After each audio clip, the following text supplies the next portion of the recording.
Looking back at it all, Zinny, what was your favourite moment of your career? Being involved in the first All Black side ever to win on South African soil. Especially after the World Cup loss the year before. Did we get poisoned? Mad Mike. What's that?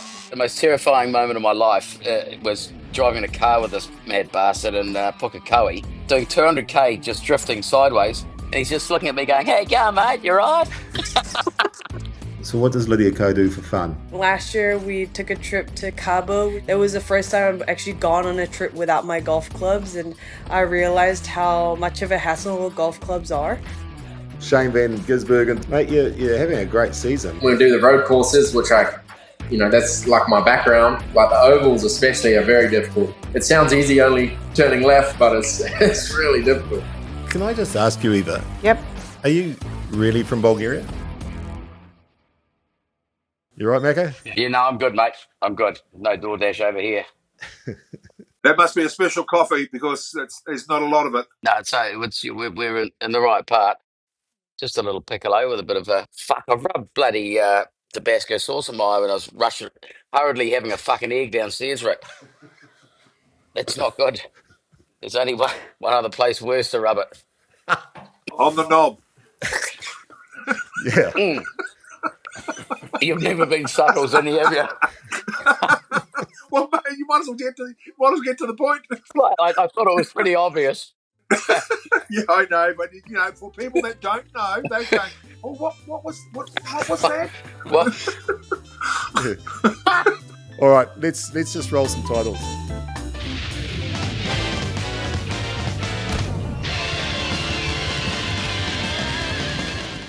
Welcome to the last show of the TAB Sportscafe. We've got some special guests we've got Lee and Lana, got Macca and Portofino, and we've got Last show, yay.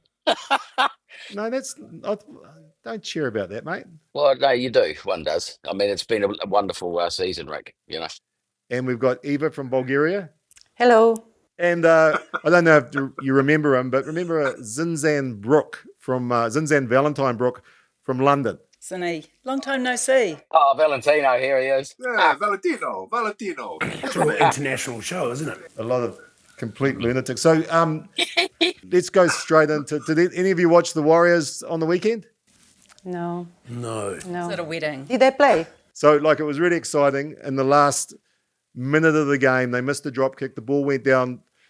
Leka Halasina picked the ball up, beat 19 players, scored in the last second of the game to win the game. And this was the reaction.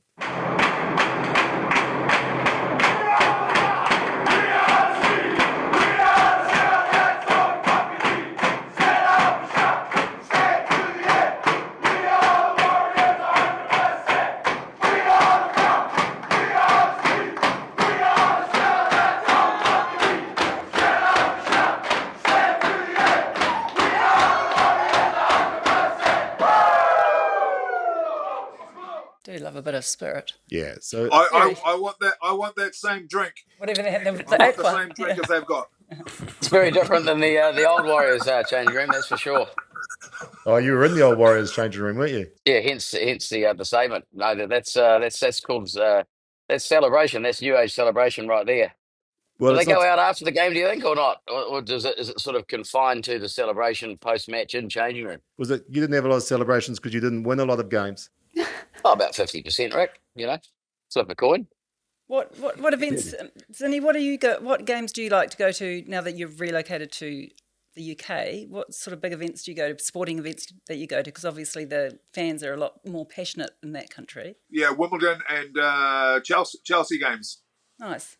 I would imagine there would have been some champagnes and strawberry. Yeah, yeah, you can, but you got to dress up for that. I sort of sit on the on the grass watching the big stand. I don't like getting actually in there because it's too the seats are too bloody small. And you'd block everyone's views with that great big head.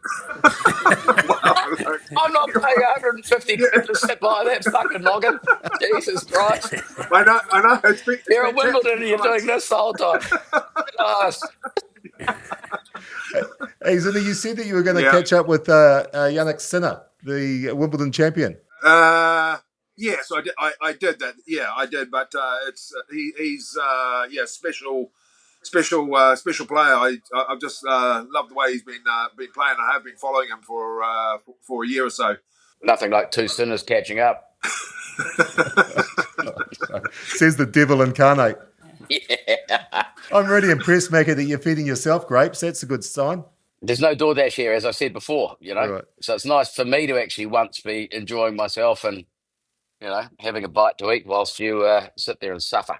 Just a little reminder, Zinny. So TAB is a magnificent sponsor for us, and they've been with us since the beginning, 1996. Yep. When they first came on board with sports betting, this was the ad that they played. When I thought I'd snap my Achilles, I thought my chances of going to the Cup were over. From that point on, I was just so determined to get back in, and I knew I had 6 weeks. I can't even walk across the field, and I'm trying to get to the World Cup. Every day, 7 days a week, my day would start at 7 o'clock in the morning. I'd have acupuncture, massages, stretching, physio, ultrasound. The sessions that you had, like the decompression chamber. If someone said to me, if you put fried eggs on your leg, I probably would have believed them. Well, speaking of the fried eggs on the leg, mate, there was I got a really bad pork thigh once, and in '94 I couldn't play for a season, and I bumped into this Maori fella. He said, "Oh yeah, bro," he said, "you've got to put the kofi bark in a hot bath and jump in there and soak in it, and that'll bring the bruise out." And I went, "Oh shit, brilliant, done." Jumped in this hot bath with kofi bark, which I basically ring bark the tree, a native tree, and it's illegal. Jumped in and came out about 45 minutes later. The leg was exactly the same. I was just stained from basically the boobs down, the whole body like chocolate brown. Lasted about 3 months. He would have been laughing himself to bloody. Yes. Oh, what a prick! You know who you are, mate. You got me, and I kind of appreciate it. Is that how you put Tabasco sauce on you? Did he tell you to do that as well? Yeah, no. It's apparently an Italian lovemaking technique. Blind yourself with Tabasco sauce and then stumble around. It's cheaper than buying a mask. Hey, Zinny, do you remember that ad? Tell us the story behind it. That was the preview for the '95 World Cup, wasn't it? So yeah, I do remember that. I partially tore my Achilles and couldn't run. So I just wanted to get there, and so I was so determined with Doc Mayhew and George. I got in the arena and had a one little opportunity, but it was the strapping of the Achilles that was an absolute bloody nightmare. And you used to go into that diver's chamber. Decompression chamber. Diver's chamber, yeah.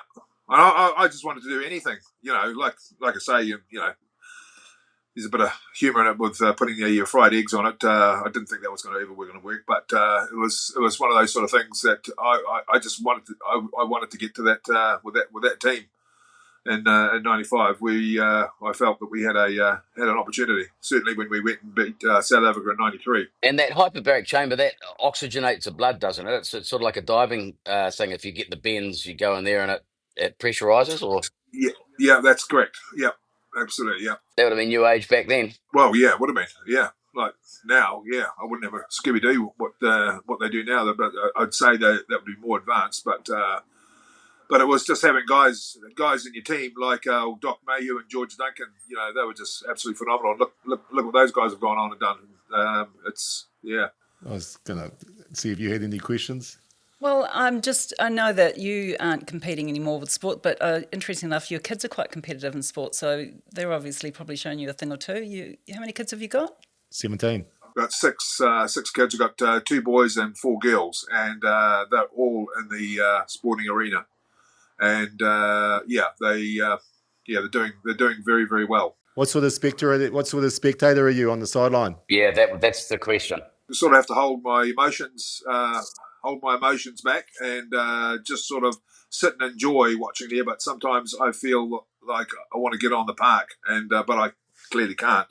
I'd imagine you'd be very dangerous on the sideline because you get to that age where kids are around about sort of 8. Sort of 6 through 8 or 10, and the umpire or the ref is a parent, and and often they're a parent of the other side, and you get some Yeah. quite abysmal calls happening, and as an ex-sportsman, you go, come on, just let the best bloody team win, rather than trying to dictate terms with plummy LBWs to 8-year-olds and, forward passes that get given away. How do you cope with that? Because, I nearly got cleaned out in South Auckland once for suggesting the ref might have another look at things.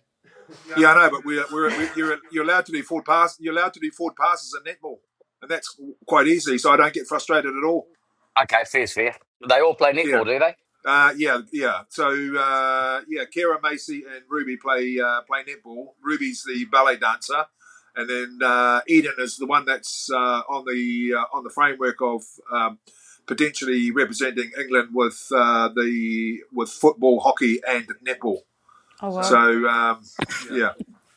At what age does she have to choose between all three of those? Well,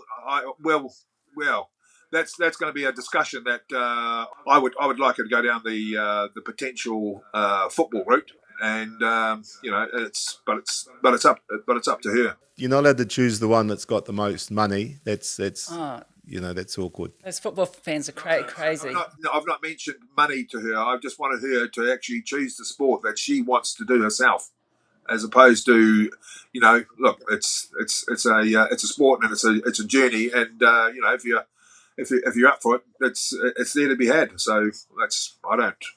And they're all mainstream sports too. They're not the costly ones like, let's say, skiing or yachting or show jumping.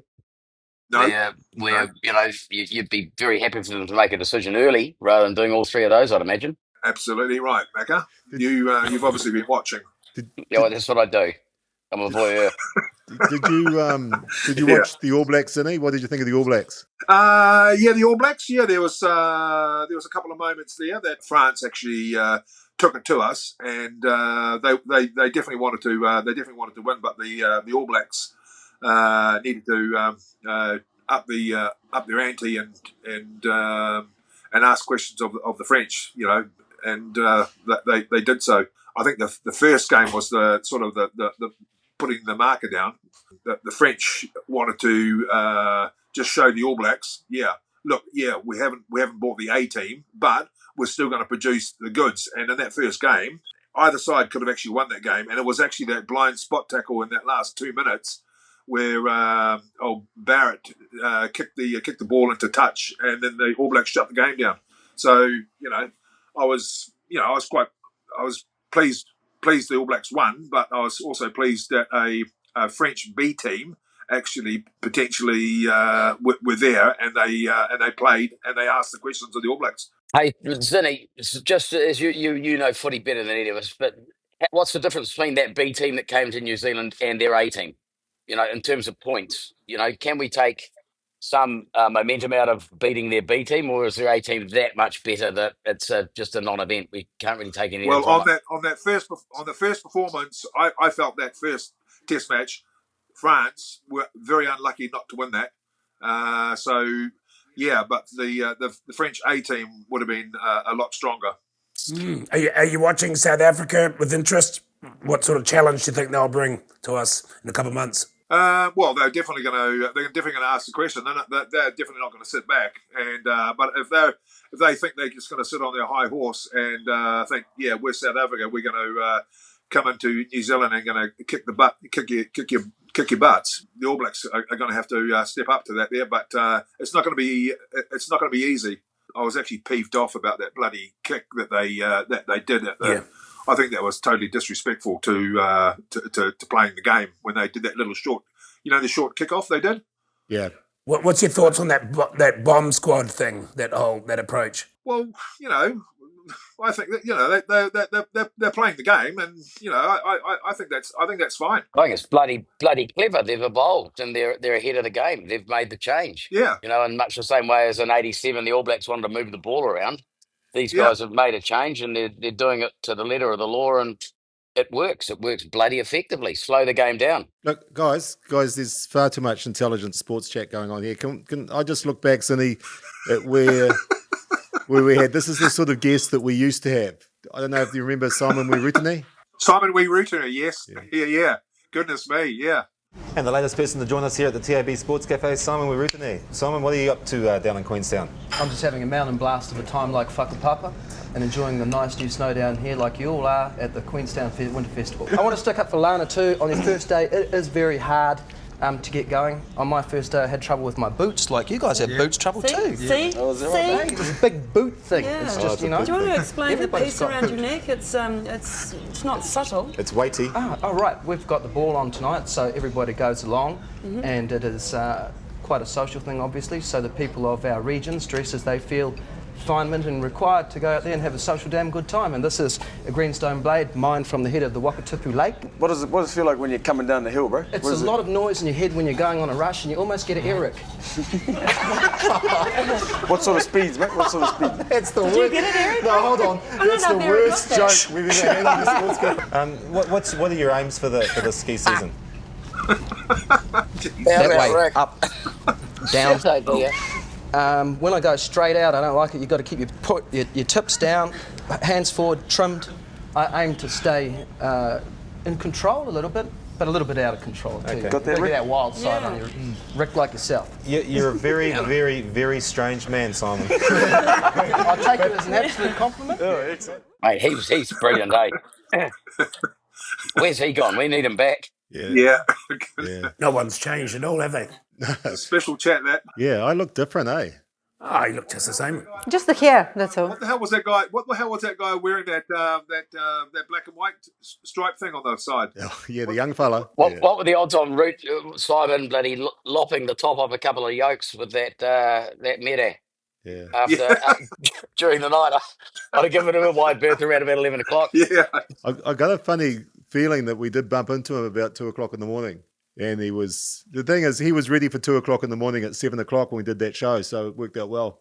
Well, he was ready 24/7. Yeah, he was always 2 o'clock in the morning. Mate, he was always like that all the time. Hey, bro. Yeah, hey. Well, we'll look down memory lanes, and this one's just a special memory of Sir John Kerwin, playing for the Warriors and showing off his fighting styles. It's not like John, he's quite a pacifist. No, yeah, well, he used to punch like this. It was always one of your strengths, eh? Wow, I condone that, so. Yeah. He punched with his feet, that bugger, at the bottom of a ruck. If you got anywhere near a place he could put a stomper, you'd feel it. Yeah, you would too. He's not denying it. No, he's not denying it. No. Did you, Zinny, you must have put the league studs into the old rugby boots and shown the ref the rugby boots and then put the league studs on before a game. Exactly right. Yep. Mm-hmm. Yeah. See, we all did it back in the 90s. Well, not we. The Fords all did it back in the 90s, and we encouraged it and loved it. We used to sharpen our sprigs as well. That was the difference. That was the only difference. Looking back at it all, Zinny, we're all getting on a bit, but when you look back at your career, what was your favourite moment? I mean, we all love the drop goals and stuff, but what was your favourite moment of your career? The most enjoyable one was because I do have a lot of respect for South Africa, and it was the Test series, being involved in the first All Black side ever to win on South African soil, not a Test match, a Test series, and we played South Africa five times in 1996, and yeah, we did it hard, but the South Africans were up for it, but. Yeah, winning that Test series was absolutely amazing, and that for me was a highlight. There's that amazing footage of the South Africans just charging your line non-stop, quick taps, scrums, just attacking, and you guys just repelling them with amazing tackles, and then the whistle went, yeah, and you just collapsed. Yeah, we did. Yeah, and the thing is, there when we stood on the I remember saying, I said, right, let's just chop their legs off and just make sure that maul doesn't come over the line, and we held on, referee blew the full-time whistle, and there we are. I suppose especially after the World Cup loss the year before, that must have been huge motivation as well, going to that series. Well, yeah. We're a sporting nation as well, and we saw the good side because South Africa weren't in 87 or 91, so we sort of felt that we should give it to them.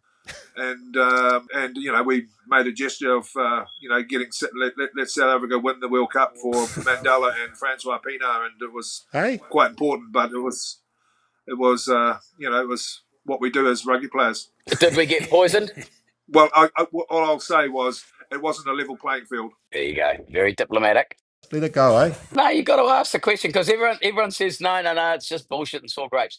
When you've got 25 people in the squad, 3 people have been sick in 6 weeks, and then 48 hours out from the World Cup, 19 or 20 of them go down with the same screaming shits and vomiting. I know, Mackie, you were the first one to go down. Zinny, were you sick? I can't remember. Yeah, it was the Thursday lunch. It was the Thursday lunch. It was, but I'm not. I'm not. No, but we've all let it go. That's the good thing. Yeah, obviously not. Yeah, exactly.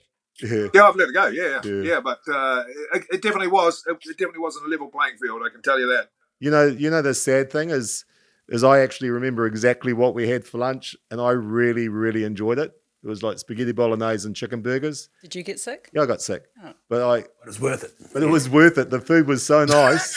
The food that made me sick. The only ones who didn't get sick were the guys who went out to McDonald's. I loved it. All right, mate. Thanks, Zinny. Thank you so much for joining us for this last show. You're such a big part of the TAB Sports Cafe. Cheers, mate. No, absolute pleasure. Love you all, guys. Yeah. Love you Yeah. all. Likewise, man. Bye. Take care, mate. See you guys. Right, just before our next guest, I wanted to ask you all a question. What sport would be better if the participants were drinking first? Oh, well, something like equestrian when the rider was drunk but the horse wasn't. I think it'd be better if the horse was drinking and the rider was. What sport? Well, let's just turn it around and say what sport wouldn't be better if they weren't drinking. Cricket, definitely. Cricket. They'll have more fun. Hurdles would be great, wouldn't it? Drunk people doing hurdles. or the diving. Anything that required coordination. It would make the Olympics more interesting if they had a big session first and then went out and did all the Olympic events. Pole vault would be fun. A different type of athlete would kick in, wouldn't it? Certain people that can handle it. Yeah. They'd be a... Yeah, you have the athletes in different categories. Don't worry about the weight category, but although that would be, but you have the people who come in after 6 beers, 12 beers, and then the super heavyweights after 18 beers. Yeah. I think everyone would tune in for the after 18s, wouldn't they? After 18s doing 100 metres. Where would you be? You'd be quite good, Macca. It's not, yeah. I'd go in the after 6. Right, sort of like middleweight. Lightweight. Yeah. Bantam. All right, we've got another guest joining us on this final show. You'd come on like the bomb squad. And but they call it the bomb squad. Yeah. Jaeger bomb squad. Yeah. Jaeger bomb squad. Lee, I reckon you'd open your own category after 24 beers. Yeah, And, it'd be level playing field. You'd win golds in everything. 24 beers in 3 days. 3 days of no sleep and 48 beers. And you start on the 3rd day. Right. Yeah. Right. Now, joining us, privileged to welcome on board a legend to the TAB Sports Cafe. Not that Zinny wasn't a legend, but Mad Mike. What's up? How you, mate? All good. I was just going to say the most terrifying moment of my life was driving a car with this mad bastard in Pukekohe. And he was just going down the back straight doing 200k, just drifting sideways. And there's grass strips on the side. So if you get a wheel in that grass, I'm presuming it's going to be hard to control a car. And he's just looking at me going, "Hey, go, mate, you're right." And I'm just going, and I did one lap and I said, "Mate, why don't we just pull in?" And I jumped out. I've never been so terrified in my life. I thought it was curtains. And nor have I ever been in a sport where you can't actually get your computer to work out how this guy's doing it. It was happening so fast and the skill involved was so beyond my comprehension that you are most certainly a legend, my man, but by God, I won't ever get in a car with you again. Most people are the same. It's a one lap wonder. Yeah. Well, mate, when you're not even looking at the road and you're doing 200k and your tyres are getting that close to the grass and you're going, "Yeah, you're right. You must know that course like the back of your hand." Nah, I didn't actually. I was fresh to the sport, straight off the dirt bike, mate. That's why you were the guinea pig. Mate, you've done some amazing things. Amazing things. What's the highlight of your career? Oh, mate, there's been so many incredible milestone moments, of from winning championships and world records, and I'd say for me the biggest one's inspiring youngsters to chase their dream. Well, anyone to chase their dreams.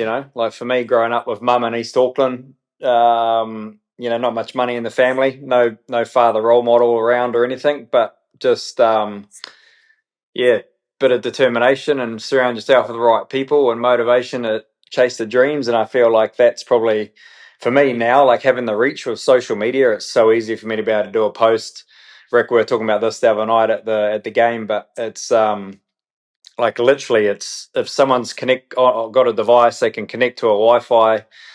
Sit outside a Starbucks or a McDonald's and literally read what's going on through YouTube, Instagram, Facebook, and all that stuff, and to be able to connect to the world and engage with my fans. I think that's probably one of the biggest milestones for me, to be honest.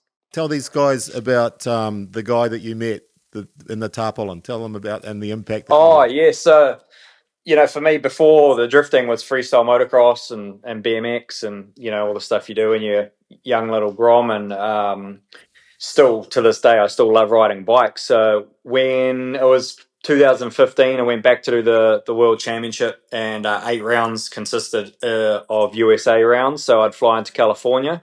I'd go ride my BMX at Sheep Hills, which was like a local BMX park down in Newport Beach. And I was riding with this dude, Craig, all day. His bike was it was like a race bike. So it was kind of like, I kind of was like, oh, it's weird. He's on an old race bike. He ripped, like he was a really good rider. But at the end of the day, I was like, oh, Craig, where do you stay, bro? I'll drop you off for my truck. And he's like, oh, this is where I stay. This is home right here. I'm like, at the BMX park. And he showed me around where his shelter was, literally underneath the tarpaulin, no water, no food, like nothing, and no power. And I was like, bro, how do I connect with you on Instagram?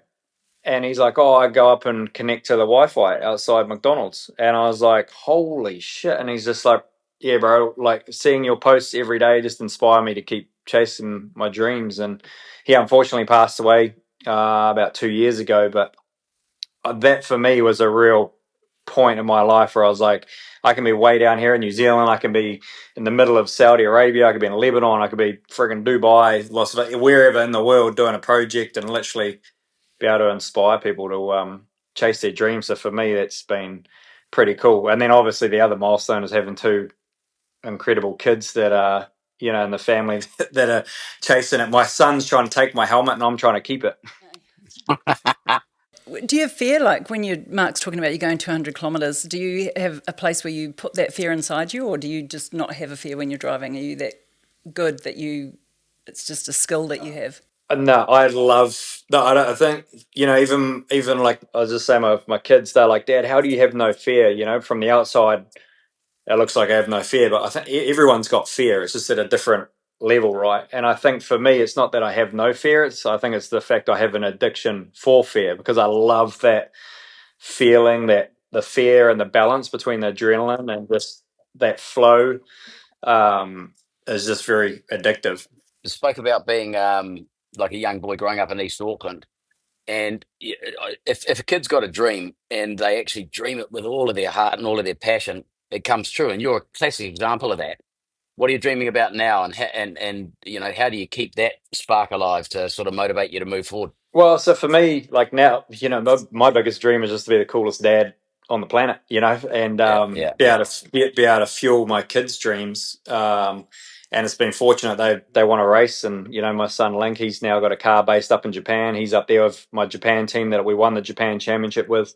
He's been doing that since he was like 6 years old. My daughter's like 9, so like there's the dreams are there for them to succeed and be able to take it as far as they can go. But for me, I mean, our program consists of competing and drifting still, though we've won the ones that we've wanted to win. 2018 was probably the biggest one for us to be able to take down a lot of my heroes and my inspiration when I first discovered drifting on a DVD. Pretty much right when you hopped in that car, Mark, I was pretty fresh to the sport. But then our program's also broken up with film shoot stuff. We've got, it's up to us as the Red Bull athletes to create this like content, and then demonstration where I get to really showcase drifting, the pinnacle of drifting that we've been able to take it to, and we've been very honoured to be able to be the first to drift on many tracks from, even the grassroots days for me here doing the NZ V8s, which was like, kind of the pinnacle of racing here in New Zealand, then V8 supercars. We've done Abu Dhabi, Yas Marina, Melbourne. Just 2 weeks ago, we're in Austria doing Red Bull Ring. So for me, that's great for myself and our brand partners, obviously the exposure, but I think more so for our sport and giving it the credibility it deserves, because it only takes one news presenter to say, boy racer drifting around a roundabout kills a pedestrian. It's like, that's not drifting. They clocked us over 260 kilometers an hour at this last event in Austria. I was faster than the GT3 Porsches, and I'm sideways waving to the kids on the fence. Just explain to our audience what is drifting and how do they judge it? So what's the sport of drifting? So I mean, drifting I just say it's the freestyle motocross on four wheels. It's a judge sport where it's line, speed, angle, and style is the main criteria. You got three judges. You got a judges panel, and the politics that run with it. Whether it's boxing, gymnastics, freestyle motocross, anything that's judged has always got politics. But I think for me, there's always been my perspective of looking at it was doing the transition from freestyle motocross. I never went to a rider's briefing and where they talk about what the judges actually wanted to see. I'd just ride if the fans were into it, freaking sweet, and send it.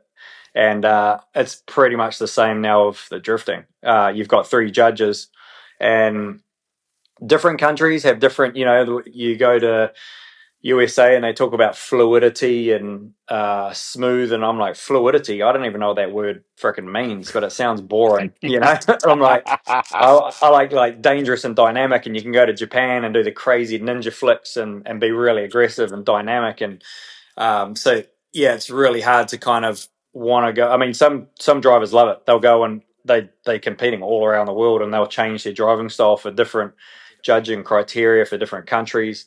Where for me, I kind of there's the three judges, but then there's 30 well, we just did Poland last year. It's over 50,000 people, sold out grandstand in Warsaw, and I'm there for the fans, man. Give them their $20 worth, and some people are out there trophy hunting, and for us here, like I say, we have won some of the big championships, but entertainment, that's what got me into it. Eva, yes, you like a big drifting fan? Yeah, I love drifting, and I was going to ask you, what's your favorite race you've ever taken part in? My favorite, project is, but a favorite race, actual competition, is Formula Drift Japan, winning that.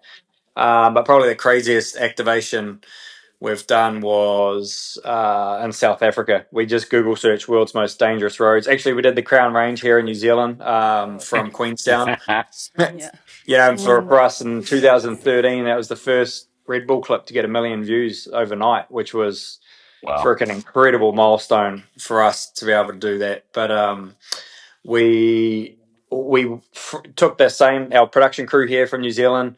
We found this other road in the Franschhoek Pass, which went out of Cape Town, and it was pretty much the same, but it was a little bit faster. So we're doing 248 kilometers an hour with no armcos to the cliffs. So Crown Range, as crazy as it was, it wasn't. You've got a lot of armco, which would stop you. Well, I don't know. There's a lot of speed. It's the sort of stuff you don't want to think about. But I think for me, mentally, doing the South Africa one, where baboons jumping out in front of us because of the noise of the cars, and it's just, you never know where the helicopter pilot's coming from, because the helicopter pilot, they got all the Cineplex cameras mounted to it, and we just get called action, and it's up to me just to lay it down as hard as I can and as fast as I can. If I'm scaring myself, I know it's going to be a pretty entertaining clip. Have you ever had an opportunity to do anything with film work? Have you ever been asked to do stunt work in movies or anything like that? Is that a natural progression? Yeah, we've done we've done commercial-based stuff. A lot of commercials are actually filmed here in New Zealand because our rules are pretty flexible. It's like, she'll be right, mate. Just send it, sweet as, bro. But the Hollywood stuff is very hard to get into. It's kind of like three guys that have got, that's their umbrella, and it's very hard to get into. And they've got it pretty tight knit because it's a good income to literally do some pretty basic stuff. I reckon if you drove with me on the Crown Ranges, you would be shitting yourself. He'll be terrified if he comes with me. We would pay you to teach Rick how to drive. Do you think someone who, even after 60 years, doesn't know how to drive can be taught? I can drive. No. Would be on your radar? Macca, do you reckon I'd scare him if I drove with him? Yeah, you most certainly would. But, I think you can answer that question by saying you can't teach somebody who can't catch to catch a ball. It's very difficult. You can't drive. I believe that. I believe that because I can't catch and I can't kick a ball. I was I was the opposite to you, Mark, and Rick. At school, I was the worst at playing frickin' rugby. I was tiny at college, and I would just go and show off on my skateboard. I'd get beaten up at school for showing off, doing tricks. But I was like, man, I'm just here entertaining, And Well, mate, I don't want to blow too much hot air, but if you're a kid at home and you're wanting to know the answer in today's society where you've got everything at your fingertips, and if you've got a creative idea and you can dream it, I mean, what you've managed to create, for mine, you're one of New Zealand's greatest sort of pioneering sports people, because you've dreamed something, you've actually got on board with like-minded people like Red Bull, and you've lifted them and they've lifted you. And now we look at Red Bull and we go, man, they're the people who are in charge of that most dynamic sports around the world. And that's why I love Red Bull. Their branding, their marketing, superb.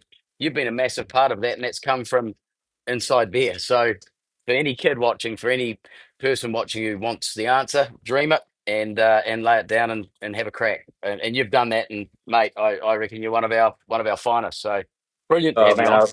I really appreciate the support, Mark. Like, yeah, looking back up to even the '90s, you and bloody old Reggie, with the bloody always were a big inspiration. And we had All Blacks come to our school, and they would say, like, if you want to be a successful sportsman and be paid to do a job doing sports, you got to be an All Black. And I was like, fuck, there's no way I was ever going to be an All Black, because I never had a ball. I had an old clapped out BMX bike that I was trying to fix myself and put my chain back on, and then I got a dirt bike, and Mum was just into horses, so it was fortunate we were never home. Like I say, we had a one bedroom unit till I was about 14. I slept on the bunk bed up the top, and for me, it's money will never buy passion, right? And it's something that if you've got the vision, well, then you've just got to go out there and work for it, and it's I think from New Zealand, it's tough for what we do, because like obviously now I'm kind of like sometimes like, oh man, I wish I was just a like Red Bull skateboarder. I could just hop on a plane with my skateboard. But when we're all these events every weekend, you got a race car, you got all the spares, there's all the tools. Like we have a 40-foot container. We're loading up planes. We just built that McLaren last year, and being self-taught, I think, has really fueled and being able to help me get to where I am. Yeah, I echo Macca's thoughts, and thank you so much for joining us on the TAB Sports Cafe. It's a real privilege to have you here on the last show. So thanks, and all the best for all the craziness you've got ahead. Sweet as, guys. Appreciate it. Yeah, mate. Thanks, mate. Thank you so much, mate. Really appreciate it. What an awesome man. He's just such an incredible story. Yeah, it's amazing, eh? It'd be great having an Uber company, wouldn't it? That you run, like Uber X, Uber Drift. You ring them, and they show up, and you jump in, and it's like, Yeah, mad Uber. Yeah, that's actually not a bad idea. Pay extra cash, Was it genuinely scary, Macca? Oh, mate, it was absolutely the most terrifying thing I've ever done. Like, he's going 200 kilometers an hour down the track, sideways, drifting like that, backward and forward, and the wheels are that close to grass. I'm just going, mate, I'm no genius, but physics would dictate if a tyre gets on grass, the car spins, and you're going to hit something at 200 kilometers an hour, you may not make it out. So I just said, nah, I said, mate, that was awesome. I just got to grab something. And mate, I was out like a rat up a drain pipe, gone after one lap. It was meant to be 5 laps. No way in the world. Now, obviously, this is a special show. This is the TAB Sports Cafe final show. And I thought it'd be really cool to have some amazing guests. And so Lydia Ko is going to join us. Oh, she is amazing. Yeah. Fantastic. Yeah, we're looking forward to talking to Lydia Ko. Yes. Where's she now? Well, I recorded it this morning. So you all get to listen to like another edition of the Solizzo Files. All right, well, I'm lucky enough to got Lydia Ko joining us. And Lydia, first of all, now that the show's coming to an end, I'm going to work on my golf game. So what's your tips for me around my short game? Like, and my short game is when I hit the ball off the tee, that's my short game. So how would I get more length? Great question. I think it's the magic question, because a lot of people want to hit it further but still straight. I'm still trying to figure that out myself, in all honesty. But I think, obviously physique is a very important part, and, some people just naturally have it, but the important thing is just efficiency. I know girls that, I'm 5'5", so like 166 centimeters, and there's girls that are shorter than me that hit it further than me. But I think it's just how to utilize your muscles and the technique as well as possible. So maybe you need to hit the gym. I don't know. Come on, hey, heck off. I mean, I'm only at the moment I'm about 235 kilograms, so I've trimmed down a lot. So I've still got a lot of Okay. power, but your short game's been incredible on this season. You know, what's the secret to your short game? The secret is that I think there was a span in my career where my ball striking was really terrible. And as difficult that time was, I think when you are pushed to your limits where you know the only thing you can really bank on is your short game, that those kind of those bits excel. And I think the times where my ball striking was really not great, I did need to lean on my short game to try and make up and down, or salvage a par at very difficult positions. So I think that was probably where I had the most growth. And it's weird because recently I've been feeling like my ball striking has been better, but the short game has not been as good. So it's just like it's hard to get all the puzzle pieces together. But for me, definitely when my ball striking was questionable, it was the time where I was able to get creative and kind of learn different short game shots. I mean, you've been one of the best players in the world since you're like 17 years old. I mean, which is incredible. What keeps you motivated? Golf is a sport where there is no perfect score.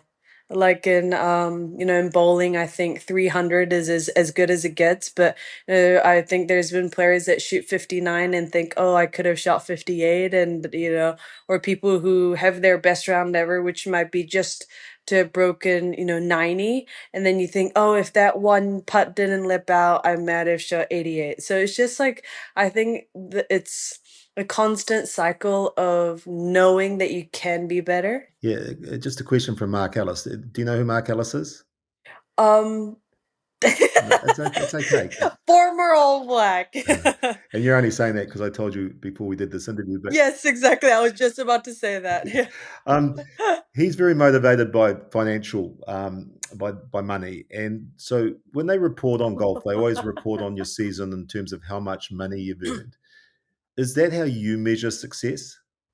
No, but maybe I need to listen, have a chat with Mark and see what he thinks and why he thinks that way. But I mean, let's be honest, as a golfer, this day and age, I think we have a lot of great opportunities. Our purses are getting bigger and bigger. We're getting to play these these very championship golf courses, and the tournament itself is just getting elevated. I still feel like there is a lot of room for improvement, especially if we compare to how the men's kind of have it. But it's money is a big thing, and for people who have family, obviously that's is really huge, and it's really life changing. Gino Titico, I think she won $3 million or something at the at the tour championship last year, and 1 week of golf you win $3 million. It's pretty crazy. But I think that's why the opportunities have changed, and I think as players it's our goal and duty in a way to just keep growing the game, and give more opportunities to the future generations too. So what does Lydia Ko do for fun? Like when you're not playing golf, what's a fun day for you? I work out. I work out. I try and work out almost every day. So working out, and I'm just like that normal 20 something year old, maybe not 20 something year old. I don't know what normal 20 something year olds are meant normally what they're meant to do, but I do like watching Netflix and watching baking shows and just chilling. And I stay in the kitchen a lot, and my husband always says you don't have to cook, but I just like cooking. It's therapeutic, and I haven't fed many people outside of my family, so I don't really know how good it is. But cooking has been kind of my way to resort and be away, and have a little bit of a different life outside of golf. I mean, and you travel for work constantly. Do you ever travel for fun? Do you ever go places and go, I'm just going to this beach or this place in Europe for fun?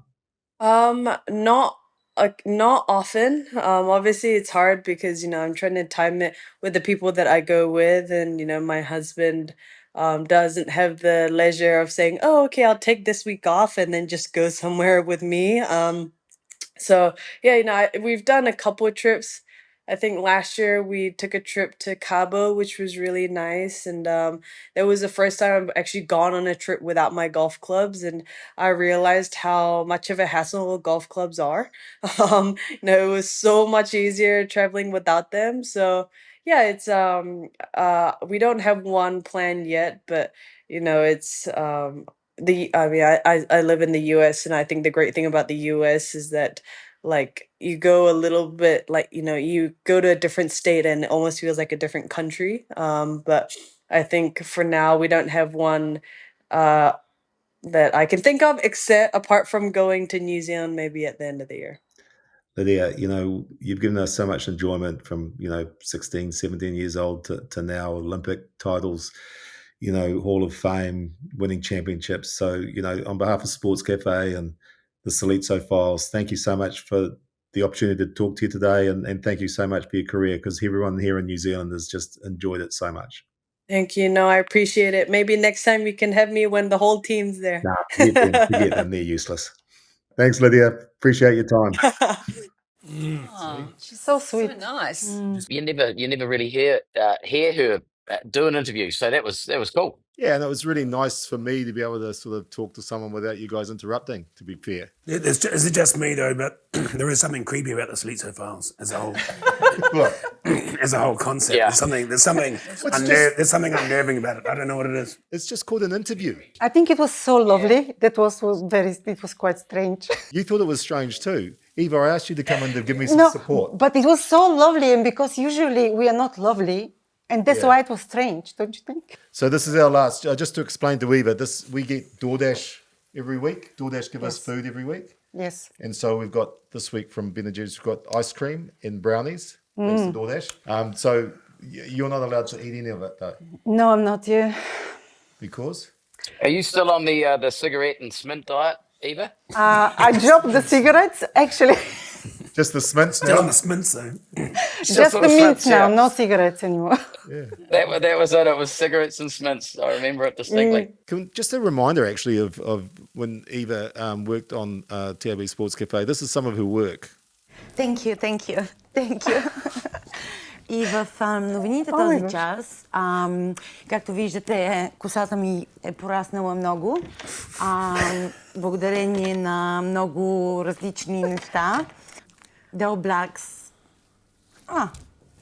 Отборите, които победиха, тези, които не победиха отново. И всички, които ги наричат войниците, са в първите 8, но се надяваме, че ще успеят да бъдат в първите 3, които ще се състезават накрая. Can I just ask you, Eva? Yep.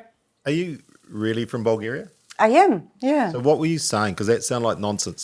Some of it was actually very important. It was about my hair to start with. Yeah. And that is growing quite a lot.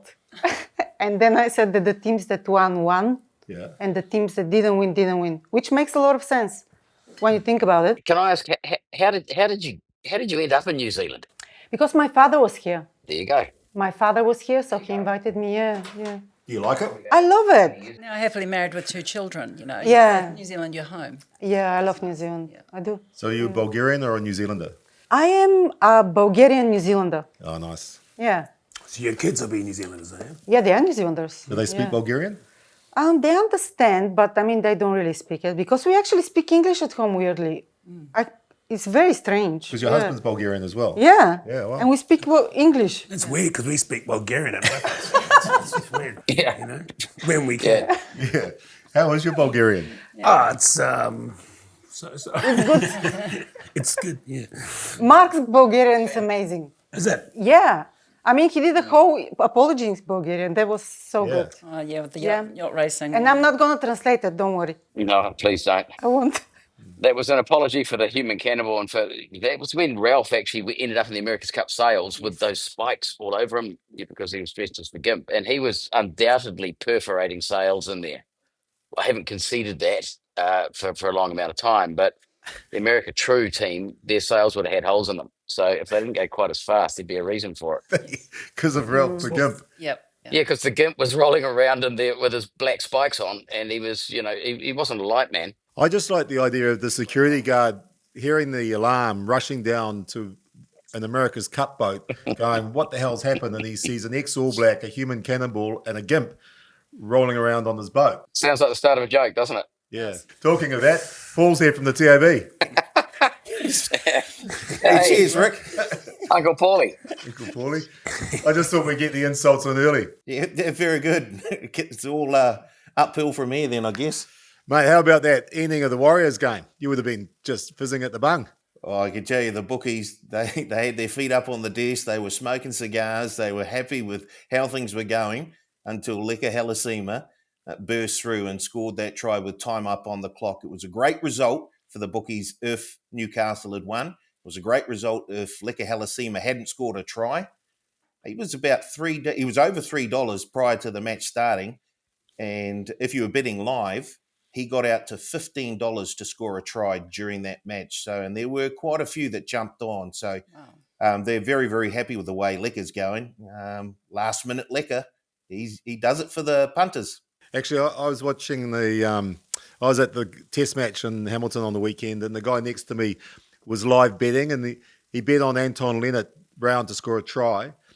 And every time the All Blacks had the ball, he's, give it to Anton. And then just before half time, sure enough, mate, the guy was so happy until we found out they only put $1 on it. He won like $6 or something like that. No, good on him. It's the reward for your foresight, Rick. He's probably just feeling good about himself and that he knew what was going to happen. Oh, yeah, it was brilliant. You could see how much excitement it had given him. So thanks, Uncle Paulie. Well, I hope he gets a few more because I can tell you there were plenty that did back Anton Leonard-Brown and, of course, Will Jordan, who was just scoring tries for fun these days. What's around the corner for this weekend? I guess the Lions, the second test, that's the big thing on the horizon. Of course, the Warriors return home to Mount Smart to take on the Titans. But in terms of the Lions, they were very, very popular with punters in that first test. And, boy, they looked very, very good as well. They were a whole heap more physical than the Wallabies. And the punters were rewarded. They forced the bookies' hand there. The bookies thought that they had the line short enough, but no, they didn't. And the market made them move, and there was plenty of money going into the pockets of the Lions supporters and punters. What was the score in that game? Oh, they won by the Aussies scored late, but they were pretty comfortable. I can't see the Aussies beating the Lions in this series. I think it's 3-0. Do the Lions, where do they go next? Do they come here or do they go to South Africa? No, it's all in Australia. So second test in Melbourne on the weekend, and then the third test in Sydney the weekend after. Australia have got some players to come back in, Rob Valentini and Will Skelton, which will make a difference.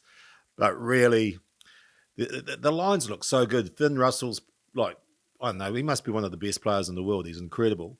And it's just, when you've got two teams, one team's better than the other. It's hard for the team that's not quite as good to win.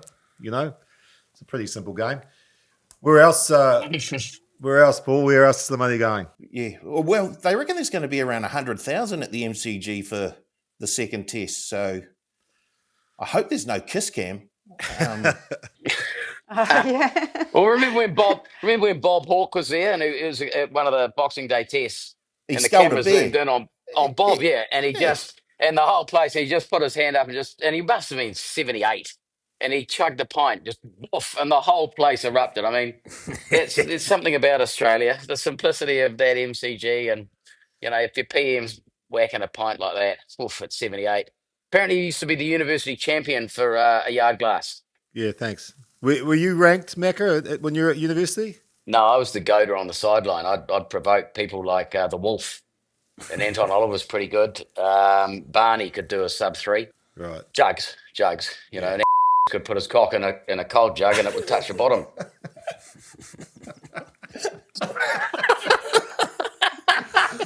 What was that pain?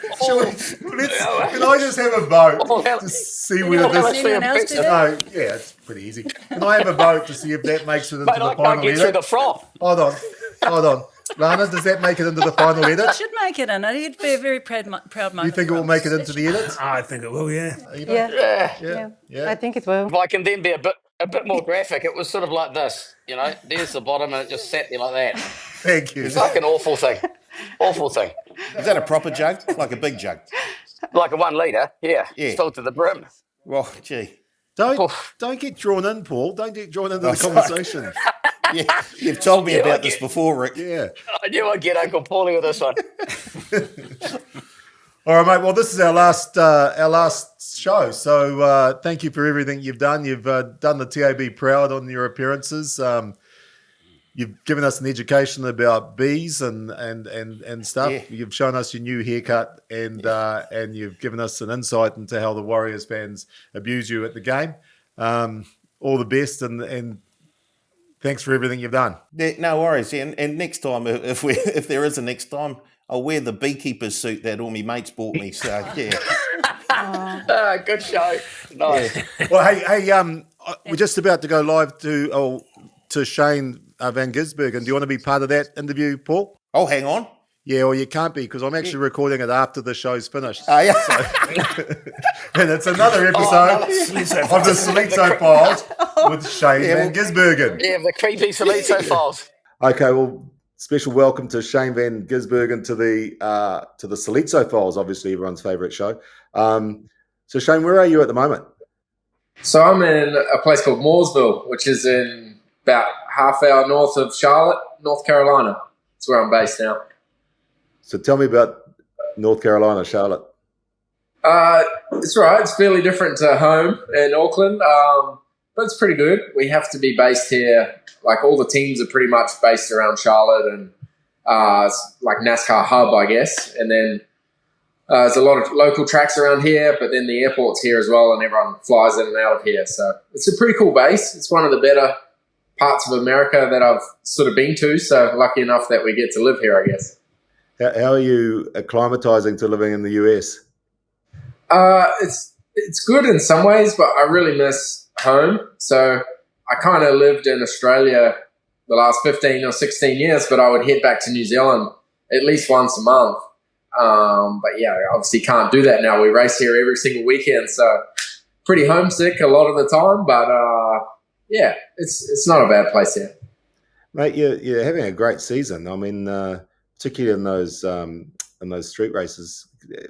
Tell me about your season so far. Yeah, so I've joined the NASCAR Cup Series, it's called, the top level here. I did the Xfinity Series, which is the second level last year to kind of learn, and it's difficult. Like the ovals especially are very difficult, but we feel like we're progressing a little bit. But yeah, then we'll do the road courses, which that's like my background. We've really done well there and won 3 races now, which is epic. But the ovals are the main type of racing, and we need to progress. It sounds easy only turning left, but it's really difficult. What makes it so hard? Like where to start, the speed that you do, the banking of the corners, and then the way the tracks evolve is so difficult. And then you get no practice. We only get 15 minutes of practice or 20 minutes of practice each weekend. And they're all places I haven't been to, and then you go and qualify and race. So I'm a bit behind. By the time the end of the race, I'm okay, but it's difficult, man. It's really, really tough. But second half of the season, we start going to tracks I've already been to, so hopefully show some improvement. And NASCAR's got its own particular culture, isn't it? The fans are unique and massive, massive crowds. How are you enjoying that? Yeah, it's pretty full on, like the pre-race stuff and, where they get us all lined up, they do the invocation and anthem and stuff like that. And man, they're really passionate people and really patriotic too, which is actually awesome. Like all the sports events at home, you kind of miss that a little bit. It's pretty, how much they respect their country and stand up for it. It's really, really cool. So yeah, I enjoy it. And then going racing, it's pretty fun every weekend too. Is it scary on the ovals? Like, do you have time to worry about things, to have fear? Oh, yeah. Like when you have a crash, especially at like Daytona or something, when you got 40 other idiots surrounding you and you're doing 320K, it's crazy. Like you realize how fast you're going when the car starts going the wrong way. So that's probably the hardest bit. You know, we only have one corner in Australia and New Zealand that's at 300K plus at Conrod Straight at Bathurst, the end of that. But here, almost every corner you're entering at that speed. It's mind-blowing that a car can go into a corner that fast and stick. It's pretty crazy. It seems funny that you have to sort of get familiar with an oval because basically it's an oval. Are they all the same or are they different? What's different about them? No, they're all different. Like obviously I wasn't naive coming over that it's just two left-handers and you're just driving in a circle, but it was so surprising how difficult it is. And, you know, like the cars drive sideways down the straight to put like the right rear in the air to get more downforce. So like you're driving down a straight crooked thinking your bum's telling you that you're sliding, but you're not. Like it's everything I've ever learned in racing is I've had to relearn on the ovals. It's crazy like how they've developed here and how they get around so quick. It's just, it's like going from rugby to softball or something. Like it's two completely different sports, even though you're still playing with a ball or race car. It's not the same thing. And what's the next few weeks hold for you? So we got Indianapolis this week. We race on the big oval, and then we go to a place called Iowa, which is small, and then we go to Watkins Glen, which is a cool race circuit in sort of the northeast of the States, and then pretty much then it's playoffs where they have like a knockout championship, which we locked into the playoffs with our wins, and then they'll start with 16 drivers and work downwards every couple of weeks. And obviously your highlight this week is being a guest on the Salitzo Files. Yeah, but I remember you had co-hosts when I used to watch this show. Like Lana was pretty good to look at and Marc was pretty funny, so we've lost that side of the show. Yeah, we'll probably finish it there, I reckon. Right, so that was the interview with Shane. Did you enjoy it? It's fantastic. You're a big fan of the Salitzo Files, yeah, it's got a aren't you? real momentum to it, yeah. Maybe we could just knock this show on the head and open or have the Salitzo Files replace it. Well, when I said this is the last TAB Sports Cafe, I mean it's the last TAB Sports Cafe, but the Salitzo Files start next week. And that's the TAB Salitzo Files. TAB Salitzo Files. Yeah. Everyone's looking forward to it. Yeah. Mums can't wait. So you've stolen the sponsor from the show and transferred it. Yeah. Get your invoice in this week. Just cost cutting. Now, before we do go, there is a chance to look back at that insight that you give me each week from the messages you send me on Instagram. We'll start with you, Lana. This is what you sent me that you found amusing. Fish. They're huge.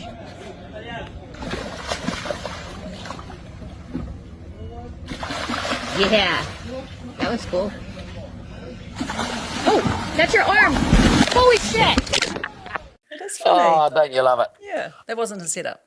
No. Well, Everything's so set up. Like a kingy, was it? I don't know what Have it you was. seen those guys who tickle catfish? They sort of go into the mud and they go into the water and they put their little fingers and then they pull them out and like the catfish has got their arm right up to the armpit. it might have been a catfish. No, that's sort of fatter, bigger. Catfish is sweetwater, aren't they? I don't know. I can't tell. Well, then why would you talk? Why would you interrupt when you don't know? Catfish is sweetwater and kingfish is saltwater. Yeah, catfish are definitely river fish. Yeah, I think so. All right. Well, this is now of all the things that Marc has sent me, this is probably what sums up the things, his two greatest loves in life, dwarves and Shetland ponies. That's it, the Shetland ponies are sent on their way as Ulverscroft Cascadia in the blue silks, one of the first to show under Tallulah Roberts. Far side is Orkney's Candy Drum and Guinevere Smith. More near side, here comes Happy Hansel Thorfinn at High Cost, Bees Knees. Oh, they're and very cute. towards the near side as well as Anwood Meteor Definitely is coming cute. home very strongly under Bella Grant. It's Anwood Meteor and Bella Grant who just edge it now from High Cost Bees Knees, and Maddie Taylor in second on the run towards the line. It's Anwood Meteor. Anwood Meteor and Bella Grant have won it from High Cost Bees Knees. You can't tell me that if you had that at a race meet, it wouldn't be an absolute highlight. Yeah, why don't they do it? Well, that's like a waste of a full-size track. They do. Or maybe it's not a full-size track. Maybe they just do like a 100-metre sprint. Yeah, they bolt them down the straight. But wouldn't you, like, isn't the whole attraction of dwarves on Shetland ponies that you can put them in smaller venues? Yeah, but I reckon you could put like maybe a monkey on a dog's back as well and chuck that in the mix. So we'll just get a smaller version of Paul on the TAB to come on and talk about that. You know what I mean? So we'll do the regular TAB stuff, and then we'll do the dwarf You betting. get a childlike person like me and one like you. Yeah. Get a mini version. Or putting a monkey on a greyhound's back, that would be quite interesting. Did I send something in? No. You sent like dogs diving off diving boards. Like all you send me is AI animals coming off diving boards. That's it. I did it once, and then you kept sending. Yeah. All right. So what are you up to, Lana? Let's wrap it up. Well, that's about it for me. Nice to see you, Eva. Nice to see you It's been too. lovely. What a catch up. Will you be watching the Solizzo Files? Yes, I can't wait. What day of the week it is? It's on every night, is it? Yeah, every night. The TAB Solizzo Files with DoorDash and Steinlager. So the good news is, like, this is the final episode of the TAB Sports Cafe, but we are working on some stuff. We will certainly be around in some form. It won't be the Solizzo Files, unfortunately. It should be, but it won't be. There is some stuff coming up, so stay tuned. I don't know what it is yet, but we'll work it out soon. And just want to say thank you very much to all the people that watched us. Thank you so much. And thank you to Eva. Thank you. Thank you, Thank Eva. you for having me. And Cheers, Eva. Yeah, the rest of you can fuck off. Good night. Great.